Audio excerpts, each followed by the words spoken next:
Hello mga kapatid! Ako po si Hans. Kasama ko si Ate Aya. At nandito po kami sa Manila Ocean Park. Ang daming isda. Sabi ng parents ko, they like the ocean. Kasi parang ito yung Grizzly God. Malawak at buhay na buhay. Alam niyo po ba? May sinabi si Lord Jesus.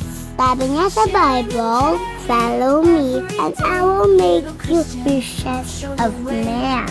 Gusto ko pong maging isang mabuting bata, isang little Christian na sumusunod kay Jesus. Kahit bata pa lang ako, pwede akong maging kind, honest, and obedient. Kasi mahal po tayo ni Jesus. At gusto niya lumago tayo tulad ng mga isdang malayang lumalangoy sa dagat ng kanyang pagmamahal. Gaano man kalaki ang ating pagkukulang, kasing lawak ng dagat ang forgiveness niya. Salamat po sa pagsama sa akin. Huwag po kalimutan, mag-pray palagi at mahalan si Jesus. God bless!